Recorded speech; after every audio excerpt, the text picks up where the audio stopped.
Ladies and gentlemen, welcome back to VT Politics. I'm Vlad. I'm Matt. So Trump went with the 13 families of the 13 fallen soldiers because of the horrible Afghanistan.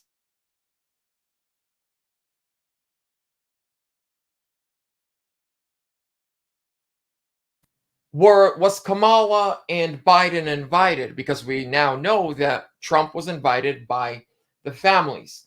Now, Matt, let me ask you a question. Do you think that those same families also invited Kamala and Biden? They did. And what did they do? They didn't show. They ignored them. They ignored them. Trump actually responded. He went there. He shared the day with them. He cried with them. He laughed with them. He showed them that he cares about our military. But our commander-in-chief and the vice president of the United States, who wants to be president in just a few short months, ignored these people. Before we get into the videos and talk more about this, huge shout out to actually Matt's company, VERITY METALS. Ladies and gentlemen, VERITY METALS protects your money from Bidenomics. And what's Bidenomics, you might ask? Well, that's high gas prices, high inflation, collapse of the dollar, bank runs, and BRICS building a brand new currency to take over as the leading world currency. Our money is backed by nothing, zero, nada. It's just paper. They print it and send it to Ukraine.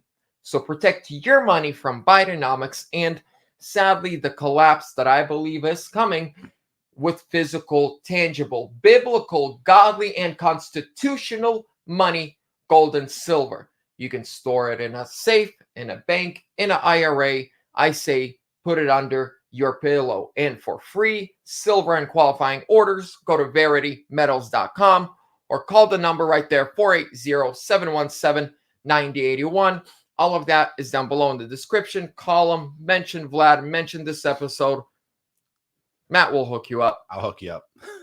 Let's get right into this. You're hired. You're hired for the job. Oh, thank you. Woo! That was like a interview.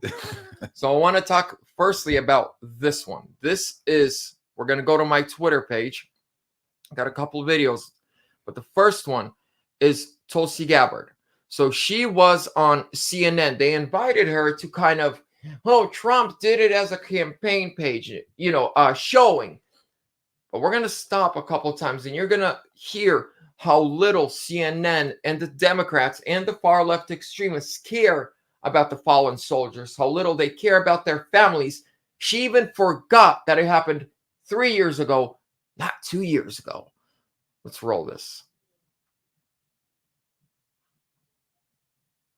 Very clear that the former president was invited in his personal capacity, as you said, by a family of one of the service members who was killed about 2 years ago during the withdrawal from Afghanistan. It was 3 years ago. 3 years ago. 3 years ago, on August 26th. Yes, 3 years ago. The question is about the federal law and Arlington's rules that prohibit partisan or political activities at national cemeteries. And the military and also other members of other families who are buried right near there. Right there, that's number one. She said it happened 2 years ago, and Tulsi has to correct her. Tulsi has to correct the journalist or the reporter that is supposed to be prepared. That happened 2 years ago. That's how little they care about the American people. They rather have Venezuelan gangsters taking over apartment buildings in Aurora. Are upset about the campaign filming it and posting the video online. Do you believe that was appropriate? I checked with the campaign on this question, and they have exchanges with the officials at Arlington Cemetery. They were approved to bring a camera there to document this historic and momentous day that should not be forgotten by any American. And to have a former president there and joining these Gold Star families, I know President Trump wanted to share that with others, especially given the fact that President Biden and Harris, I heard, were invited by some of these family members. They not only didn't come, they didn't even respond to that invitation. And now to have Kamala Harris put this statement out yesterday saying that she stands with these families, she stands with the military and with veterans, you only have to look at the response that came from the Gold Star families of these 13 service members, of how offended they were by that statement, given she has not made any effort, not on that 3rd anniversary or any other time, to call them directly to offer her condolences and even apologies for their decisions that led to the loss of their loved ones. So we're going to end this one right there. So Matt, question to you. You know people who have served, the respect we have for people who have served. I mean, what does this tell us about, the character of Kamala Harris, the character of the Biden administration? With him, it's easy to figure out he's done. He's just, what is it, his 18th day at the beach in a row? He doesn't care. There was a coup conducted against Joe. He's he's not the president. He's nothing. He's out. But she wants to be elected as the president. The election is 60-something days away. Or 70-something days away. And she just doesn't care. And then after all that, she goes on Twitter to say, I stand with the families who died of the fallen in Afghanistan. What does that say about her character? I think we know her character, right? I think we know that Kamala is, she's a fraud. She couldn't even get 1% of the vote in the. I guess these stories, I guess I see it a little bit differently, which is these stories about like, oh, this person going to this funeral for these military people. I feel like these stories appeal more to, maybe people that are not awake. We know who Kamala Harris is. She's a communist. Mm-hmm. She's absolutely destroyed California. Now she wants to destroy the United States. Her campaign, they're talking about how, they want to, build a wall now, right? They want to build a wall. They want to, what else? No tax on tips. If you're not seeing the joke by now, I think the joke's on you, right? None of these polls are real. Trump is probably up. I think Trump probably, if all things were fair, Trump would win all 50 states in the United States. The question is it going to be fair, right? And I don't think it's going to be, because as we know, in Michigan, for example, they're leaving RFK Jr. on the ballot. He's trying to take himself off the ballot. No, we want you to stay on the ballot because they feel like it's going to help them. Meanwhile, another candidate over there, they're trying to get off the ballot. They're soon to get. So the Democrats are completely inconsistent. And when you see stuff like that, and you're a thinking person, and I want to put an emphasis on the phrase thinking person, but if you're a thinking person, you already know this is ridiculous. None of this stuff should irritate anybody. I think it's really just meant for the very low information people out there that really maybe haven't figured this out yet. So I think your audience, I think they're smart enough to understand that this is, we're going to see a lot of stories like this, and I wouldn't take it too seriously. But the families of the fallen, they take it seriously. Of course. For them, it sucks. A good friend of mine, his brother is a Marine up there in Spokane, Washington. He's pissed. It's those people are going crazy, even though he hasn't been, he's a retired Marine for the last 7 years. Their reaction is they're angry, they're pissed, right? But we know the military in huge numbers supports Trump. They support, America first. You're policies. solidifying Trump voters is what you're getting. Yes. So it's a good thing. It winds up being a good thing. Is the way I look at it. As sad as it is, it's a good thing for the overall objective, which is to get these people the hell out of Washington. Soon.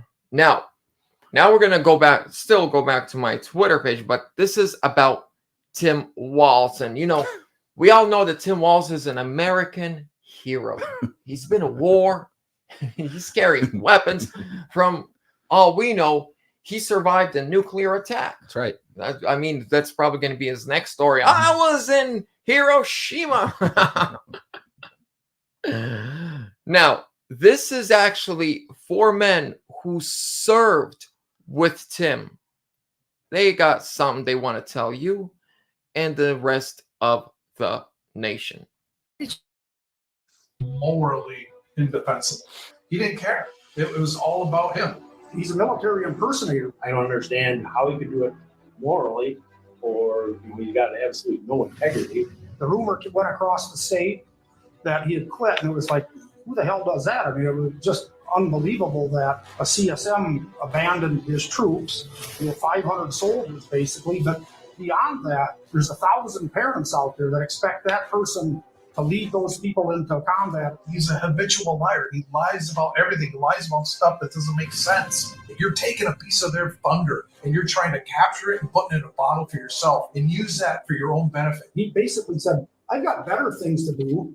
Go pick somebody else to go on a mission. What if you sold out your guard unit and abandoned them? I mean, what are you going to do at the national level? Fear is a reaction. Bravery is a decision. And Walls has made the wrong decision. He's not brave. I call him a coward because he is. Now, who knows you better than the people you served with, lived with, or worked with? Nobody, right? Your family does, but trust me, most of the time they're not going to tell the truth. But we do know Jeff Walls, the brother of Tim Walls, has endorsed Trump, donated to Trump, and is probably going to be with Trump on stage very soon talking about how horrible his brother is. But my question is now this: didn't they vet Tim? You would think they would have. I mean, his own brother said you don't want him making decisions about your future. You can see who the guy is. I mean, just look what he's done. I mean, tampons in men's bathrooms. I believe what he did was he reduced the, basically reduced the sentencing for pedophiles. Yep. And basically made it so that, yeah, it's not technically legal, but if you get caught doing it, you really don't, there's no consequences to it. So effectively making it legal. Right. In the grand scheme of things. I never knew who Tim Walz was before he ran. I had no idea. I just see flailing arms like we talked about in the last episode. He's a joke. These people, I don't take these people seriously. I don't think that they have any shot at winning. The only shot they have is through fraud. They're going to commit fraud. They're going to do everything they can to stop this election or postpone it, get us into war. That's why this time is really scary. It's these people scare me as so far as what their handlers are going to do about this election, because they know they're going to lose, right? So what are they going to have to do? Set off a nuclear bomb somewhere? And we know in Ukraine, they have tactical nukes out there. There is nuclear material in the Ukraine. So what are they going to pull? What are they going to pull in order to not have to face up to an election, a fair election against Trump? They're not going to be able to do it. That's the stuff that should really scare people. It's not these guys on, his platoon buddies, right? I mean, it tells you who the guy is, no doubt, right? But let's take it even a step further, which is, what is the deep state going to do when these guys are cornered? They're literally, what Trump's doing is he's cornering these people. And when does an animal act the craziest? Is when it's cornered. And that's what makes me scared. Are we going to see a nuke go off? Are we going to start, is China going to go start invade Taiwan or something, some crazy? Is North Korea going to fire off a nuke? It could be a whole realm of different things. And that's the stuff that really scares me. Yeah. It's going to be very interesting. Thank God I speak multiple languages. So I got to hear Vladimir Putin's speech from 2 nights ago. He said Kamala Harris is even more predictable than Joe Biden. Because a few months ago, he said, I'd rather have Joe Biden than Trump because Trump's unpredictable. But then he said Kamala Harris is even more unpredictable. So overall, she's better for us. He said, but we have a war in Ukraine, and the only one who actually wants to stop it is Trump. I think that is why they are holding off from completely wiping off that country off the face of the map. I mean, they're hoping Trump wins, gets in, they can stop it. We got North Korea, who actually said, Kim Jong-un, like 4 days ago, there was a report, and the liberals are running with it. Oh, look how Trump in North Korea. He said, I miss having a strong leader in the White House. Because Trump was promising to do what? Give us your nukes. I lift all the sanctions.